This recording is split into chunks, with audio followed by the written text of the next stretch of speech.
दीपक गुप्ता हैं इस वक्त मेरे साथ ग्वालियर से। दीपक जी, बहुत स्वागत है आपका, क्या सवाल रहेगा? सर नमस्कार सर। नमस्ते जी। सर मेरे पास 3 कंपनी के शेयर हैं सर।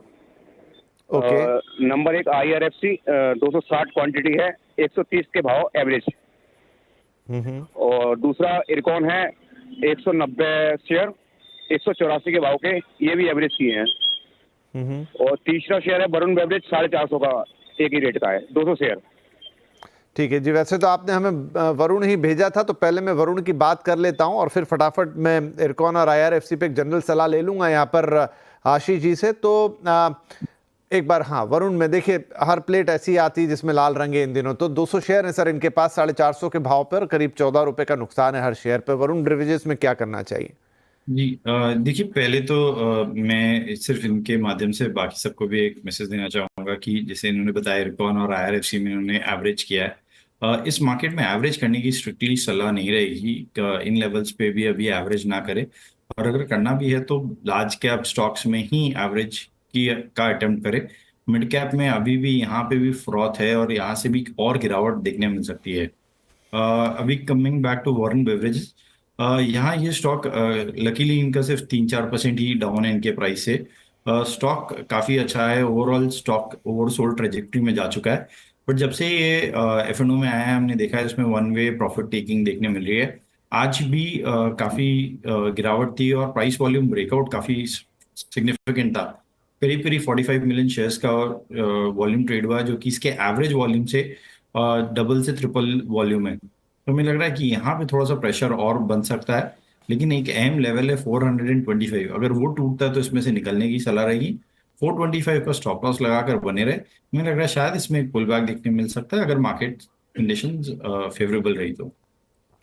425 रुपए का स्टॉप लॉस, ये इंपॉर्टेंट है, आप लगाइए दीपक साहब। और यहाँ पर अगर ये टूटता है तो फिर निकल जाने की सलाह होगी। तो 425 आपके लिए एक इंपॉर्टेंट लेवल है, ब्रेक हुआ निकल जाइए। और जहां तक IRFC इरकॉन की बात है, तो वो यहाँ पर आशीष जी ने साफ किया है कि एक तो ये जो स्ट्रैटेजी है एवरेज करने की, खासतौर पे मिड और स्मॉल कैप में बिल्कुल मत कीजिए। कई एक्सपर्ट ये सलाह दे चुके हैं कि इस गिरते बाजार में, जो कि फॉलिंग नाइफ जैसा है, नहीं पता आपको कहां जाकर रुकने वाला है, आपको एवरेज करने से बचना है।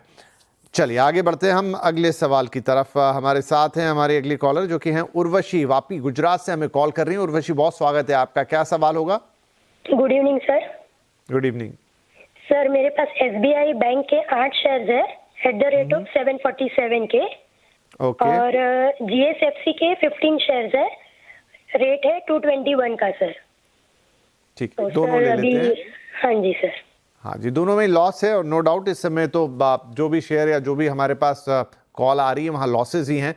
SBI का ले आते हैं, संख्या कम है, अच्छी बात है, लेकिन फिर भी 58 रुपये से ज़्यादा का लॉस है पर शेयर पर। एक अच्छा शेयर माना जाता है आशीष जी SBI तो, लेकिन फिर भी इस समय तो क्या अच्छा क्या बुरा, सब में लॉसेज हैं। किस लेवल पे आपने लिए, क्या करना चाहिए इन्हें?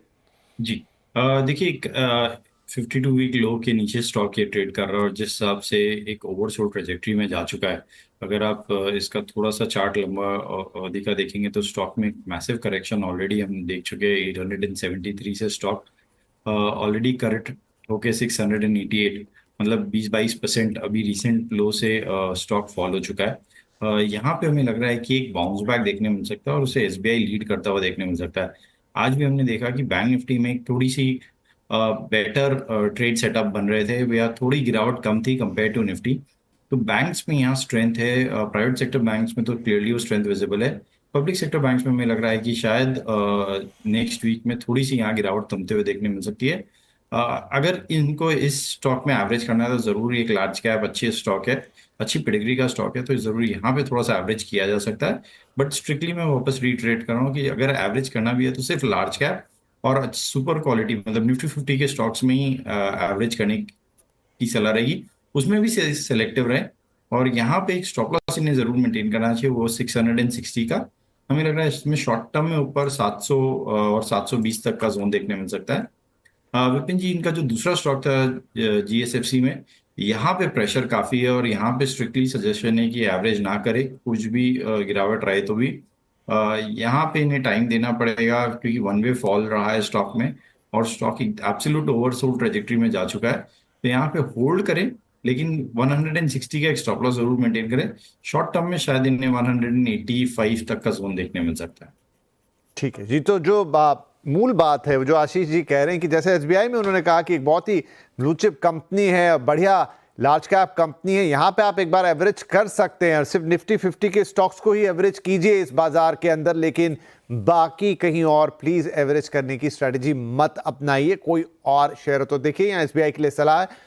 जीएसएफसी के लिए तो 185 के टारगेट नियर टर्म्स में और 160 का स्टॉप लॉस लगा के होल्ड कीजिए। और एसबीआई के लिए 720 तक के टारगेट्स हैं, 660 रुपए का स्टॉप लॉस लगा के इसे भी होल्ड कीजिए। लेकिन बड़ी बात यह, सिर्फ निफ्टी 50 वाले जो शेयर्स हैं, बड़ी प्रीमियम ब्लू चिप कंपनियां हैं, उन्हीं को एवरेज आप करें अगर करना चाहते हैं। बाकी कहीं और एवरेजिंग की स्ट्रेटेजी ना अपनाएं। बार बार आशीष जी कह रहे हैं और हम भी उसको दोहरा के आपको बता रहे हैं। अगले कॉलर हमारे मिस्टर सुनील कुमार पटेल फ्रॉम छतरपुर मध्य प्रदेश। सुनील जी, स्वागत है आपका। क्या सवाल होगा? जी, good evening sir. Good evening जी। मैंने सर ये जुपिटर वैगन के शेयर खरीदे थे, अराउंड 352 शेयर थे एट द रेट ऑफ 403 पर।